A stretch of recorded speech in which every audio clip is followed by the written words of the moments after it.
In 5, 4, 3, 2, 1. Hello, everyone. Welcome to another episode of Pop Cult Ritual. We're your hosts, Joe. And JD. And we just got done with the conclusion of the Clerks trilogy. So we're here to give you a little in-depth review of Kevin Smith's latest flick, Clerks 3. JD. Lots of spoilers in this episode. Yes, lots of spoilers. We're going to talk about it. So if you want the spoiler-free, like if you like Clerks, you like Clerks 2, you like Kevin Smith shit, obviously go see it. It's a fantastic movie. It's good. Great. It's good. Definitely watch Clerks and Clerks 2 first because it's part of the trilogy and you need to know what happened. And this one's full of throwbacks to the original movies. So all the VSQ movies, basically everything, Evening with Kevin Smith, and all his little not all of his podcast episodes because there's a lot, but there's yeah, I mean there's tons of throwbacks and references to everything, even the animated series in this, but like for the Clerks, just the singular of Clerks, like yeah, for sure, but definitely watch it. It's fantastic. Yes. So now it's a spoiler time. Spoilers. So if you don't want to hear anything, be a virgin all about it, or you just wanted to spoil the hell out of yourself, here we go. We're gonna give you 3 seconds to take a break, watch the movie first, and then come back. So here we go. 3, 2, 1. Dante dies, and goddamn, it was sad as fuck. We just want to get that big one out of the way first. We're still, trying to process it, man. Yeah. I remember, okay, so let's start in the very beginning, because I think we're just going to try and break down of what we remember. But yes, we have to get the elephant out of the room. I wanted the big, spoiler right as everyone left. Or we're like, oh, let me click the pause button real quick. Before that, then you hear it, and you're like, oh, fuck. And you've all the people listening, you fucked up if you sorry. Not sorry. So we're going to try and do a little breakdown, starting from the beginning of what we remember. Yeah, we're not going to go, scene for scene, but I mean, big things or things that we really like that stood out to us. Yeah. I mean, this event was held by Fathom, Fathom Events. Fathom Events. And this was at the AMC over in Stapley. I mean, our theater. Mesa Grand 12. I think it is. Just want to, get the word out there. That's a good theater, but goddamn. Give me free movie theater tickets. And, free friggin' food and holy drinks. Fucking $17 pretzel. You fucking high. Inflation, kiss my ass. Let's talk about the movie now, or our little theater experience first. I mean, it was nice having all of our friends there who were, mostly caught up with Jersey flicks. Yeah, that was cool, having some people that enjoy the same thing. Enjoy them and experiencing something new with them. If that makes sense, yeah, we've gone to a half a dozen of these or more of new Kevin Smith movies together, and but it was hey, let's bring other people into it. Other people like Danny, who we just introduced, who's fallen full on into this and loves it. He embraced his Elias side of things. So Danny, can't take that back. You are Elias. Sorry, bud. The quicker you accept it, the quicker you can move on. Oh man, but yeah, I dressed up as Brody, who had nothing to do with Clerks, but it was something for VSQ. So yeah, why not? Hell with it. I mean, our theater was packed, so it was nice to have that reassurance that it wasn't just our group and then maybe 2 or 5 people. No, there was quite around. A few people there. It was pretty full for one of these limited engagement kind of things. That if you're not a finger on the pulse, you don't know that unless you just happen to look at AMC's listings, that you don't know that it's playing. Yeah, I mean, like I said, if you're fans of Kevin Smith, you're going to be tuned into this. You're not going to miss out on it. Hell, I mean, we just got word that, of course, a stand-up live, Kevin Smith is doing his road shows again. So whoever he brings, but it's going to be in November. Majority of people out there, I'm sure most of his fans all scattered around Arizona probably saw the flick. So, come November and all that, when Kevin Smith does the convenience tour, we get to enjoy the flick with the creator himself, Silent Bob. Inconvenience. What a stupid title. Okay, so the beginning basically starts out usual, has the music kind of what gave it away for me.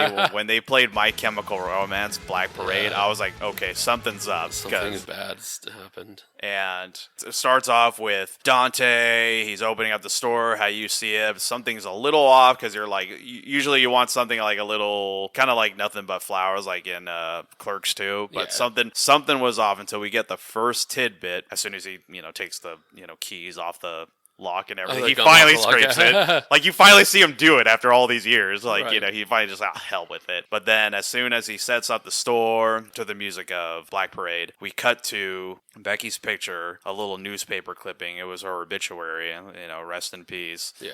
So we know what happens to Rosario And- Dawson's character. Like, it's immediately like a what? They like killed her off? Like, And worse than that is that you see it says like 1979 to 2006, which is when Clerks 2 took place. So you're Yeah. like, oh fuck, like she's been dead a while. Like this Yeah. wasn't just like, oh, she just died a couple years ago. Like no, like she died like as Clerks 2 was ending. Like and did you think like, the baby was, or the kid was around? that was my first fucking fear. I was like, oh my god, please. And they don't tell you, like you know that they go through it a little bit. Even up till when he's in the hospital, I think they talk about it, and then it's not till they're at the cemetery, or it's not till Dante's at the cemetery visiting her grave, and we get Rosario Dawson in there a couple times coming back as like a Force ghost, and she says, like the wife and the baby, or Dante says it, and like, Yeah. and it's just like, oh fuck, man, like there's the confirmation that I was And- hoping we wouldn't get, but at the same time, like, Yeah, it was a gut punch and everything, like it really hit in the heart. Kevin Smith, like,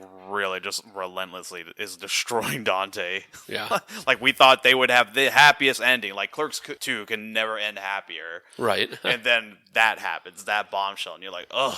God, Yeah. okay. So, again, let's roll with it. The baby's name is Grace, and you get the news at the graveyard, and God, you really feel the emotion with Brian O'Halloran that really gives Dante, because, man, anyone who experiences that, I don't know how anyone could fucking live after that. And dude, we both said it like out of the theater, and I've seen a bunch of people say it online. Like, legitimately, Brian O'Halloran deserves an Oscar for this movie. Like, he acts the fuck out of it. Like, so much emotion and everything in this role. Yeah. Like, fuck. No, definitely.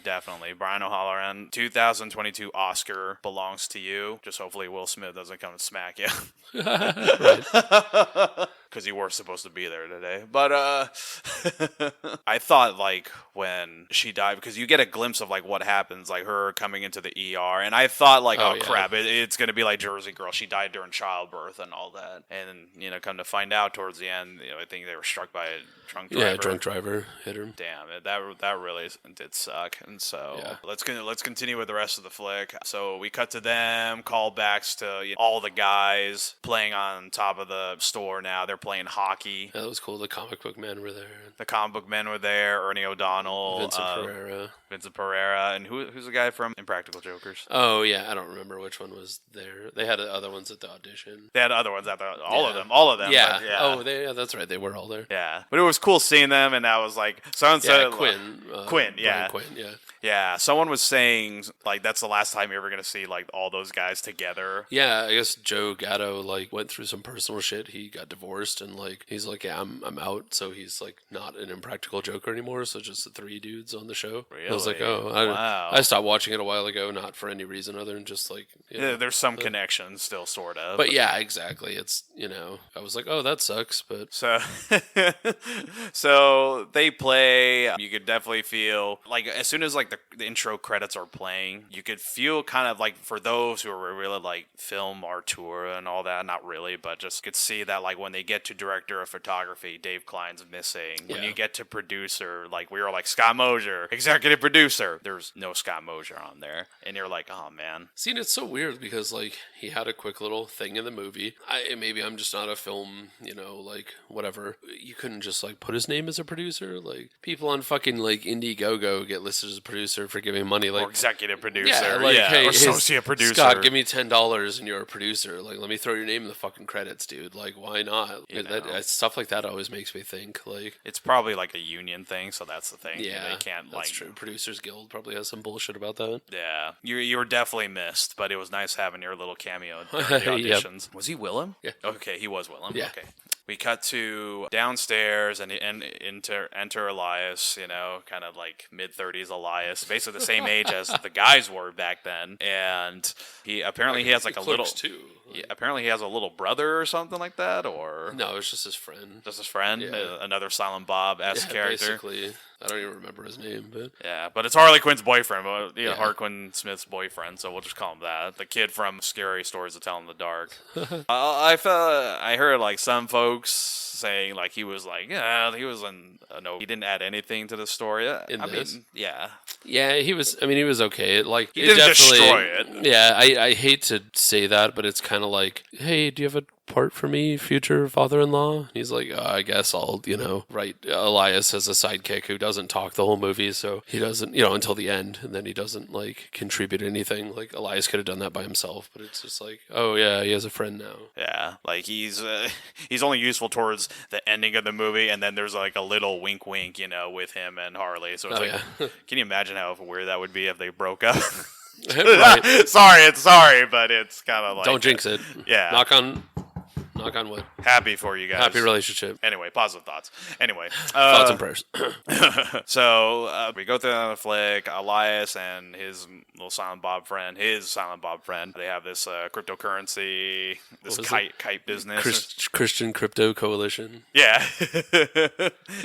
Jeff Anderson comes in as Randall, hasn't left his mark or anything like that. He picked it up just as you saw him last time in Clerks 2. Remember, we saw it in the trailers. Something's bound to happen, and it calls back to Kevin Smith's real life incident where he had a heart attack. So you see Randall, he's out of breath, the usual symptoms of a heart attack. Can't feel his left arm, and it just collapses right there. Elias freaks out after praying to God, to smite Randall. That's right. And of course, we wound up with Randall in the hospital. And then, as the trailers point out, I want to make a movie and all that. And so I just have to point out, Amy Sedaris, absolutely love her so fucking much. As the doctor? As the doctor. Witch. Just in general, anything Amy Sedaris says, she's like Julia Louis-Dreyfus to me. Like, I love both of them. Like, that's my, like, celebrity threesome, like, dream, These two, like, 60-year-old women. But anyways, hilarious. A little, like, from his one stand-up thing. So Randall being like, oh, my penis is really small, like, and I don't want my friend to know. And all that shit, that was from, like, Kevin Smith's actual heart attack thing. Like, he was telling the doctor. Yeah. And the doctor straight up's like, doesn't matter, and just rips his underwear off, like the movie. So it was kind of like, hey. And a little cameo by Justin Long. Justin Long was fucking funny, too. Oh, no, that was really funny. And then the whole cover your ears and all that, like, I'm sure Dante was hearing it, like, right. I didn't buy it. And they did the whole procedure where they put like a stent. Yeah. After the whole heart attack, Randall gets an epiphany. They're like, okay, I'm going to make my movie about my life and everything. And it's basically called back to, Kevin Smith making Clerks, the first Clerks. Yeah, it's just really cool, like an obvious like meta commentary on like Clerks that it's, they start shooting and it's called Inconvenience, which everyone thinks is a stupid title. Which that was an original title for. And so, we get like shots in black and white that are recreating shots from Clerks, but it's with the actual people. So like all the older fucking people, like, they kind of, they do an audition scene, which is really funny. We get fucking, I was telling Marky about Affleck doing the like Boston Johnny, like, goddamn, like got Sarah Michelle Gellar, Freddie Prinze Jr. accent. That was so good. And we got both Willems. Willem from fucking Dude, Mallrats. Yeah, man. Freaking Ethan Suplee and Scott Mosier. They were all there. Danny Trejo was in there. Danny Trejo, that was good. The Impractical Jokers, like we said earlier. But yeah. So then, he's like, oh, fuck this. So he's like, fuck all this fake names and, all this shit. Like, we're just going to film the movie with us. So then you start seeing, like, everyone, like the fucking lady waiting out in the, to rent the movie, to rent dental school, is like the same lady, but she just has white hair now. Dude, I know, right? Like, damn, she went full on, like, albino hair. So good. But yeah, it was really cool, like, seeing them recreate these scenes, but it's, us seeing it as like, oh, it's recreating a scene from Clerks, but them like, hey, this is our life. Like, this actually happened. It's kind of a funny, like, I guess it's meta, whatever commentary. With comedy movies like these, you have your bits and moments. And I know we use this phrase a lot by not doing justice and all that, but it's one of those flicks you have to see. Hell, we're going to probably see it again. We'll do the VIP. Yeah, I'll definitely see it again. We'll definitely want to do that Inconvenience or the convenience store. One of the things I loved was in those parts we were just talking about the flashbacks. So Randall's doing the original ending of Clerks where Dante gets shot at the end by Kevin Smith's cousin. Cousin Johnny, and it's great because his cousin also is in several of the other movies, but he's in Chasing Amy is Coey London, the guy who tells Becky about finger cuffs. And so when he is talking, he's like, oh, Coey, whatever. So it's like cousin Johnny playing himself, but playing Coey London. Like, pretty funny. I'm not letting you kill me in the third act. What if there's a sequel? Sequel.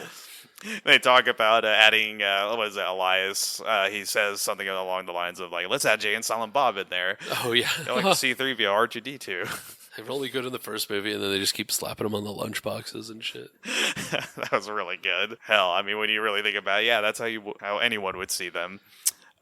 Recreating the J dance scene was great. To see it, like, I want to. Is this how it was? Yep. Yeah. See, and it's just so cool, and like I feel like such a hipster asshole saying stuff like this, but like since I know, or we obviously, but I mean when I'm talking about it, I know all this like behind the scenes stuff, that like it like speaks on a different level to me. Somebody that doesn't know all those behind the scenes of, if you didn't know that scene where Jay dances outside the RST video with Silent Bob, they had to just run the camera and everyone had to leave except those two, and because Jay was so like afraid, camera shy, so camera shy and so shy just of dancing in front of people. And so then like in the movie he makes everyone leave so they can dance out there, like, to me, like, oh man, I know the real story of that. I wanted everyone to leave and I'd make everyone else go inside, or if I was inside, I'd make them go outside. To somebody it doesn't, it's still a funny fucking thing, because here's Jay who's like sucking off invisible people and doing whatever shit, but it's like, oh, I don't want to dance in front of people. I like how hell, even Jason Mewes, you had to like call back to a character or call back to a timeline of your life, or how were you when you were young, or can you recreate that camera shyness again from the first movie? And they did it so well. I mean, Kevin Smith brought out the boombox. Hell, he still had like the original outfit too. Yeah, there was nice little callbacks to the first movie, and hell, yes,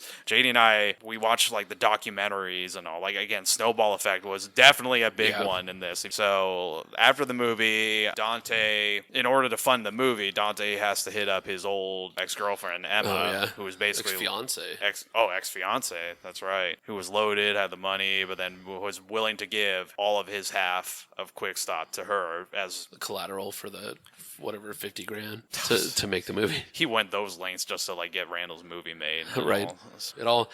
Dante sacrifices a shitload in this movie of his own dignity and his time and everything. Obviously, if you're listening, you've probably already seen the movie, but Randall, the whole movie is, it's my movie, and it ends in this, like I said, fucking Oscar worthy scene of Dante just breaking down like, it's not your fucking movie, like, it's ours. Like, I was there for all this shit. Like, it was me too. My fucking life, man. So, okay, we have to like go reel it back real bit. So, sorry, I'm really bad at that. Oh, no. So during the course of the scene, we cut to Dante here, like Brian O'Halloran's like golden acting moment here, like his finest finally. Of course, all the others, there were really many good moments. Yeah, not to say he's ever been bad. I mean, I thought he was always really good. But... So like after we cut to Clerks 1 territory. Now we're finally going to get to Clerks 2. So the guys decided to go up to the movies, basically. The original movies. It wasn't technically the original movies because that was in LA, and they tell us it is. Yeah, they tell us it is. Now when we get to it, you see Dante frozen, and he's just like, I can't go in there and all that. Another Becky Force Ghost. She shows up and she's like, oh, you could do it and all that. No, no harm, no foul or anything like that. But it's just so much for him to take that he just like, oh, shit. He just gets pissed scared and runs away and all that. Like, he can't do it. Prior to that, also, Marilyn Cogliotti, Dante's ex, Veronica, shows up. And Dante's going by Becky's advice, which is basically live your life, continue on. And I guess him going back to Veronica, and she was having trouble with her life. And after she tells him, like, they kind of yell at each other, then she yells at him about her family, and he doesn't have his family. And oh man, that fucking killed me. Because when you hear what she said, I mean, he's like, that was kind of a low blow and shit. But she immediately was like, oh my fucking god, like, it's I didn't mean that, I'm too. so sorry. Yeah. Like, then they fuck. And they fuck in her van. And I like they have the camera. That was great. Were they gonna film that one, or then Randall's like, no, just put the camera down? So, in order to get like good publicity of the movie that's happening, Dante gets like a high school newspaper reporter. He tells him to get some like press, and he gets a high school girl. And of course, a little cameo by Mark Bernardin of Yep. Fat Man on Batman or Fat Man Beyond with Kevin Smith. So that was cool seeing him and the family. And a really funny exchange between Randall and their family. And how come there's barely any black people in his movie. And hell, you even look back at Clerks and you're like, yeah, where's all the black people in Jersey? They addressed that, though, in the cartoon. Yeah. Hey, Lando. Hey, Lando. They call Mark Lando. They did. That's fucking Lando. Even though different voice actor, but still, that I don't think he talked, though. Did Mark Bernard didn't have any lines? Because remember, every he time was was silent. Yeah, because the lady was like yelling at him to shut up the whole time. His wife, I guess, Yeah, I don't know. That was really funny. He tried to talk, but if you've never heard him, of course, definitely tune into Fat Man Beyond or Fat Man on Batman with them. It can't be Batman anymore. Yeah. Oh, yeah. Bullshit. All the DC crap. Fuck them. If you don't know, they used to have a podcast called Fat Man on Batman, and then DC threw a shit fit about them using Batman, so they changed it to Fat Man Beyond. But if you want to listen to all their old episodes, you gotta listen to that Kevin Smith Club, which I did. Yeah. Because, man, I listened to those old episodes of Swamp Thing and all the shit with Alan Moore, with Kevin Smith reading. Oh, man. Grant Morrison's JL run. That was awesome. Anyway. Back to Clerks 3. Back We to already Clerks talked 3. about Alan Moore. So you see Dante, he's in his kind of the conclusion outfit in Clerks, the sweater and The everything. sweater. And so he's just in there and he's just drunk as shit, just trying to help Randall with this film. He's like, all right, let's finish this flick and all that. I got the whole him and Leonardo drunk. Oh, yeah. I got that vibe. Yep. And when he shows up, Randall's like, what the fuck's happened to you? And all. Yeah. And it sucks because Frank can't put 2 and 2 together. He had to give him a little come to Jesus in the Hoth cold freezer. Dude, oh yeah, it was Hoth cold. Ooh, it's cold in here. Hot cold. Another excellent Clerks animated series reference. I'm glad I showed that cartoon right before that movie. All of our friends, they immediately got it. It's sense Hoth now. cold. But yeah, then they're doing the salsa shark and the what the fuck's wrong with my life kind of thing. And now we come back to JD's thing with Dante. oh yeah, and then Dante kind of gets up and starts just I don't want to call it ranting because the ranting makes it sound bad, but just what the fuck? He's at the boiling point. Yeah, he's his life, man. I love how it's definitely a play when Dante is basically it's a salsa shark scene all over again, and Dante's on just laying on the freezer, but something's a little different right now, so you get to play it back, and the camera angles is basically cut to a helicopter view of Dante, and he's just looking at the ceiling, and something's not right with him. You could tell it by he's saying the lines in the script, but you could tell his eyes are just I can't take it anymore. This is it. I am done. And he just leaps onto his feet, and he just has it up to Randall, and Randall just needs to hear this. And this isn't no, I buy the quick stop and reopen it myself line is not going to help anymore. This is basically Dante lays down the law on Randall. I am fucking done. I've been there ever since, and you write me out like I'm nothing in your life and everything. You basically told me to give up my life, a change in my life, and again, it's calling back to Clerks 2, and you fucked it up, and there's no point of no return. And he tells him, you came out of your heart attack, and apparently you found what it's like to live again. With me, I had a shit happy ending and all that. A happy ending that didn't even fucking last, and you get to go around, do this, and treat me like garbage. You see Jay and Silent Bob, they're recording, and midway through, Brian O'Halloran just gives off this monologue, and he's just putting Randall down, and Randall's trying little bits to trying to counteract it, but he just can't. And the guys are filming, then Jay tilts the camera down, or Silent Bob tilts the camera down, this is something not to record and all that. This isn't a part of the movie. Meanwhile, the high school press girl and her parents are kind of oh, this is the best acting ever. And I think they leave right after, and then all of a sudden, no, they're there the whole time. Oh, they're there the whole time. Yeah, because he falls over and collapses. Yeah, it collapses, and then the mom is like, "This, his moving's amazing, whatever, blah blah blah." And then it's Dante, are you okay? And this is where the movie takes a turn and all that. And so he tries to shake him. He can't get a pulse from him. Someone call an ambulance. There's changes in this movie, and there's a lot of character developing moments too. Of course, Randall thinks thinks, okay, he has a heart attack too. He'll get out of it just A-okay and all that. And so he's going to be like, doo-doo-doo, going to walk out of there until Elias steps in. And he's just like, what the fuck you doing, dude? Yeah. And he's just like, well, I'm going to go complete my movie. And he's like, dude, that's your fucking friend in there, man. He's dying practically. And it's not looking great like you. Like, they caught yours. I don't think they're catching his and all that. And he's basically trying to tell Randall in the hallway of the hospital. And then Elias, of all people, stands up to Randall. I used to look up to you. Now you're just a big fucking asshole. And for someone who took so much shit and abuse from Randall Graves, this is like a little kid telling Randall, you're a big piece of shit. And so Randall, I don't know, decides to go have a heart attack again, running like, I don't know how many miles without a car back to the quick stop. And he left his little Apple laptop there, and he's just out of breath. And you thought like, oh crap, he's going to have a heart attack. I know, I definitely thought that for a second.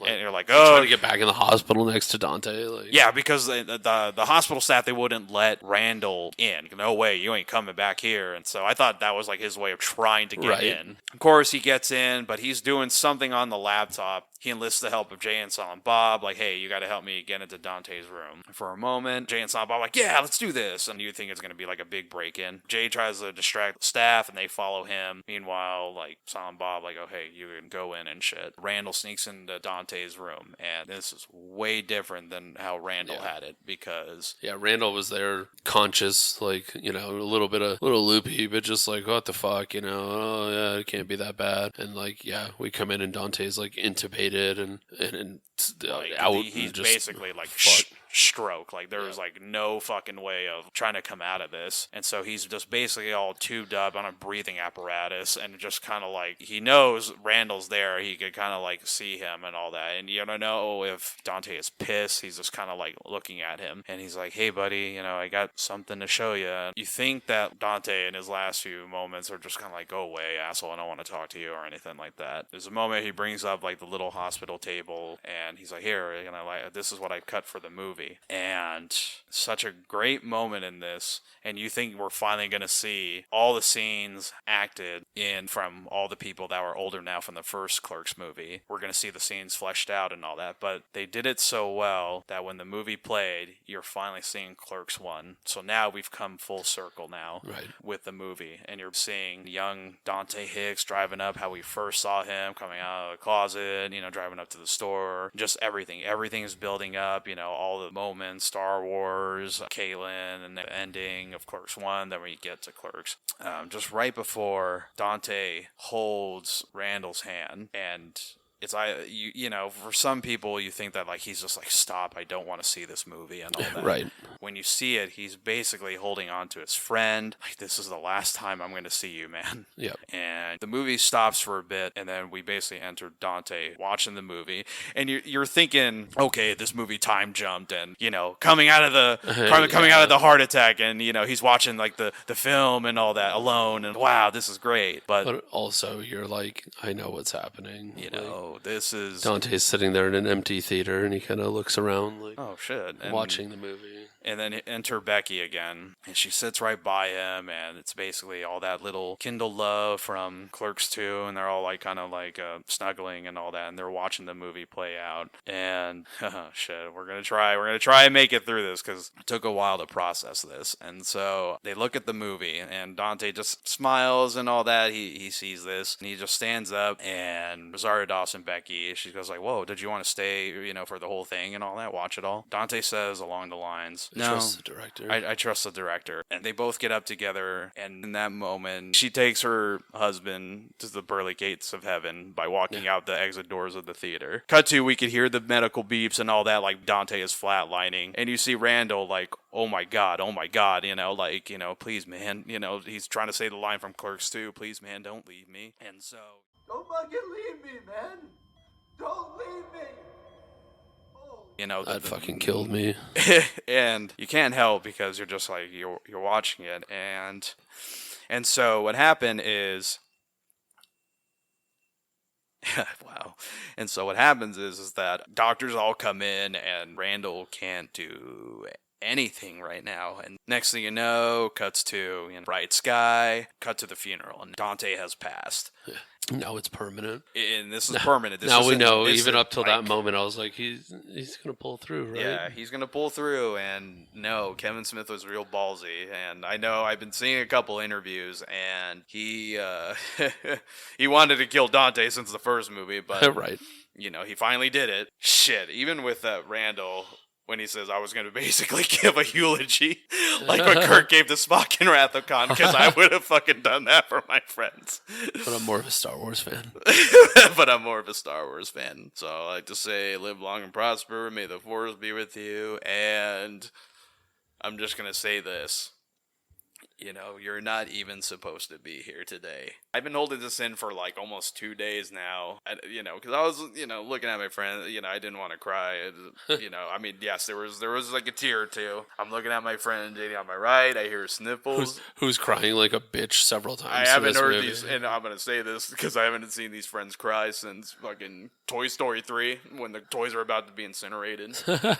I'm not sure about Charles, Danny, or Vinny, and I'm sure they've said after the film they've cried. Hell, the whole theater who really cared about these USQ characters, there was not a dry eye in that theater. If you had a heart, your heart was in the right place, because I cried more for Dante Hicks than fucking Luke Skywalker in Last Jedi. Right. And that's, holy crap, I'm fucking crying here, so, I can confirm. I'm not. I'm on the inside, but I had it out pretty good. To interrupt here real quick, like, I know what you mean. The same with Luke, and I think all three of the original ones. Luke, I was more upset when we thought that Chewbacca died, but anyways, no, dude, just that I have said it before, and anyone that knows me, I have a kid.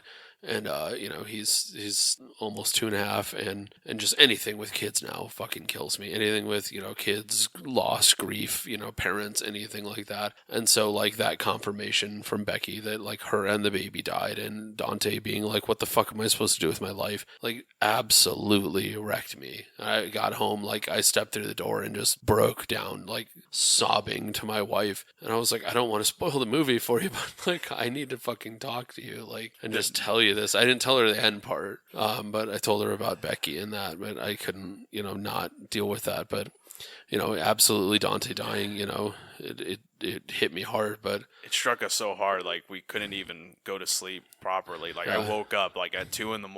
Yeah, and it wasn't a health reason too, but it was just I woke up because Dante's gone. Yeah, I didn't get that for this Luke Skywalker, but I got this for Dante Hicks. I honestly can't, like, and I've even been trying to think the past couple days, like I can't think of a fictional death that has affected me more. And I said this to Charles, and Charles gave this little great thing, and he said Dante was us, and it was like losing a friend that we've grown up with. Just the thought of even like how we lost a couple friends who are not with us now, but we really do miss them. And this emotional thing that happened in Clerks 3, it really did hit us too. Like our mortality is like kicking in right now. I mean, hell, mortality was there, but what JD said before with Becky being gone, Grace Hicks being gone, the baby, and Dante, it was just like, how could anyone live like that, man? And so I think with this fictional character, Kevin Smith, who tried to find ways to like give him a peaceful send off, this is one way to do it. And to me, I know there's people who was like, oh, you shouldn't have killed him off, but I'm like, no, this was a good way to go out, man. Yeah, I think better than a guy shooting him. Right. Yeah. I think I don't want to say like the only way like Dante had to die, but the idea of like having Clerks 3 that was just going to be basically like a Clerks 2 retread, and as many people that want to say like Clerks is Clerks 2 is Clerks 3, etc., like they're different. If you appreciate them, they're fucking different. Okay, like not going to get into all that. We'll do that someday, but Clerks is to 20-something year olds who are like, oh man, my future, what am I doing here? Clerks 2 is to 30-something year olds that are like, fuck, we're getting old, like we're not young anymore, like what are we going to do? And now now. Clerks 3 is like two older guys that are like, our fucking lives are behind us, you know? Like, you know, it's that progression, and that's why, like, Clerks 3, I mean, we're not, you know, 50-something-year-olds yet. We're still in our 30s, but, I mean, I definitely think like that a lot, that, you know. And, you know, we talked about in the previous episode about Babyloning about Kevin Smith, is that little tidbit that Jeff Anderson did not really like playing Randall from the start. Like, after the first Clerks was done, he was kind of like sick of people like, oh, hey, you're that guy from that movie. Right. And saying his lines, doing his funny walk in front of him. And these guys can't play these characters forever. And what better way to, like, think, I know probably for Jeff, hey, man, Randall didn't die, so here comes, you know, we need what's going to happen to him. Luckily enough, they had something at the end, stick after the credits, you know, if you're watching it right now, you know, this week, and they give a little behind the scenes, you know, Kevin Smith, you know, bringing back everybody, but he adds something at the end credits, like, what would a 90-year-old Randall Graves be? And they couldn't film it just because due to budget and time, and he said something along the lines of, I can't remember because it's this, but it was like, I lived like the best of my life, or something along those lines. Yeah, it'd be Randall as like a 90-year-old, like successful filmmaker. Yeah, exactly. Now we'll go back to the end of the movie. Apparently, with those Christian cryptocurrencies, you know, Elias, you know, and his Silent Bob friend made, you know, millions. So of course, it doesn't really say if Randall finished his movie, but I guess from what we see that, yeah, eventually he does, and he's able to pay off Emma, who was basically going to run quick stop to the ground for a brief moment, but, right. You know, those two save the day. And so it calls back to Clerks 2, and, you know, he's like, hey, Elias, you're my new buddy, and all that. And they made a hint to this since Clerks 2 and all that. You know, once Dante's gone, you're going to be be my new best friend and all that. And even Elias, like, I'm not, standing where Mr. Dante used to stand, Oh yeah, that's Mr. Dante's spot. Next thing you know, the camera pulls back, and we see, Dante Hicks Force Ghost, and not an aura blue or anything. It's just, he's just there. You just see Dante, with his friend. Camera pulls back, and I forget the song they use. It's very, very peaceful. And we cut to Harley Quinn Smith now being the new milkmaid. That was great. I was like, oh man, is Grace going to be there again? But she was there earlier. But yeah. And it's Harley, and she was going through like the fucking almond milk too. If you noticed, it wasn't the actual cow's milk. Yeah, whatever those like boxy bitch vegan ones. But anyway, dude, fucking when you just said that, I didn't remember what the song was, but right before that, they play Pearl Jam, and it's one of the most depressing songs in the world, and it fucking, they played it for Dante's death basically, and it fucking, that just every time I hear that song, previous, it's just a sad fucking song. See, it's definitely a sad, that is Clerks 3, it's sad, but it leaves you with hope. This character's death, Dante's, Becky's, and their kid's death is paid off. Okay, this happened, how do you earn it? Take notes, people who did Terminator Dark Fate. So when that happened, it was just like, I'm just glad that even though Dante is gone, he's happy, miserable free, finally. Because when you're first introduced to him, he's just completely miserable.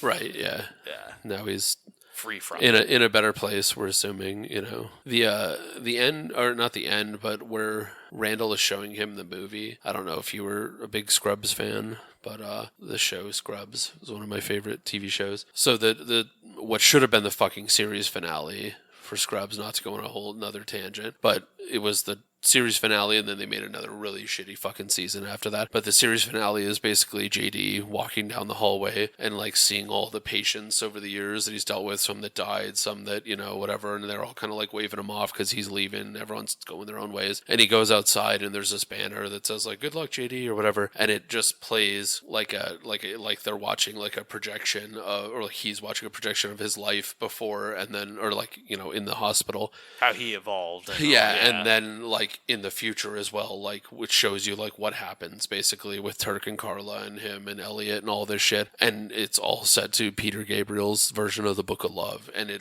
absolutely devastates me every time I watch that, and I cry like a little girl. And just that's what I got thinking of when I watched that. Like, here's Dante on his deathbed watching, scenes life. from his life, basically. And because it was, like we said, the actual Clerks and Clerks 2 footage instead of the footage they had filmed earlier in the movie. And I was like, oh man, I couldn't help but make that parallel. I'm sure it's not, anything related, but it just that kind of like sitting there, like watching your whole life, and like, now it's time to go, brings a whole new meaning to watching your life flash before your eyes. But Kevin Smith, he did some flicks that, there's some people that love them, some people that don't.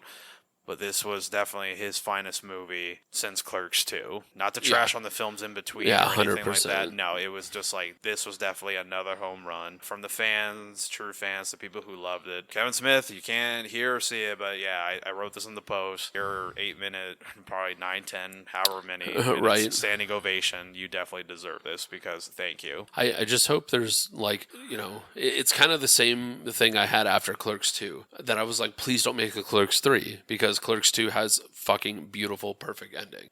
Like everyone's happy, everything's good, the quick stop is back, like bam. It's another cycle again. Yeah, everything is great, but then, like somehow Kevin Smith was like, I don't give a shit. I'm making Clerks 3 and it's gonna do the same thing to you, where I watch it and I'm like, I'm glad that happened and I'm glad that's the ending. I'm sad Dante is dead, obviously, but Is it the end of the View Askew furs? Maybe not. no, but I don't want to see any more Clerks, like at all. Like, no, I please think that's don't it. fucking like. Yeah. Here's Clerks 4 with the 59-year-old Randall and Elias, and like please just let this be the end. Like, you want to throw them in a cameo like Jay and Silent Bob Strike Back, where like, oh, they go into the quick stop and see Randall or Elias, like, okay, but like, or show Dante and you're like thinking, oh, you're piecing the movie together. You're like, oh, this takes place before Dante's death. Yeah.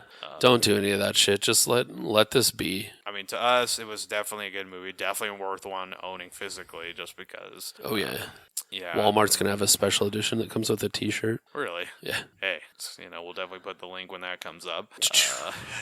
And definitely we'll be on the hunt for those geeky jerseys of a quick stop. Oh, yeah. Hockey jerseys. I definitely want one. They're already like sold out. So. Yeah, I put it on the email like when they come back. So yeah, nice. It's popular. And so you could always get the quick stop Clerk shirts. They're like around $70. Holy crap! But yeah.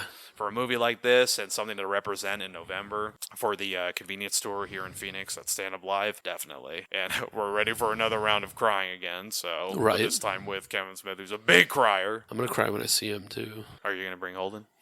I want to, but I don't know if I can, because Stand Up Live is like a bar. Well, have to contact after the movie. Then all right. That's what I was thinking. I was like, hey, Marky, wait outside with the kid. Wait around downtown. Yeah. Stay next door. And then when I give you the cue, bring in the kid for the waterworks. So to wrap it up, it was a good movie. It was a great movie. A fantastic movie. Fantastic. A+. Great conclusion to the trilogy, to the saga. And you could take, for the people who didn't like it, you could take it as Clerks 2. If you didn't like Clerks 2, Clerks 1 then. But, as your definitive ending. But to this was, you want to go one step closer and all that, and this was no better way to pull it off. You're not going to get that kind of raunchy comedy from 16 years ago with Clerks 2. Like, you're not right.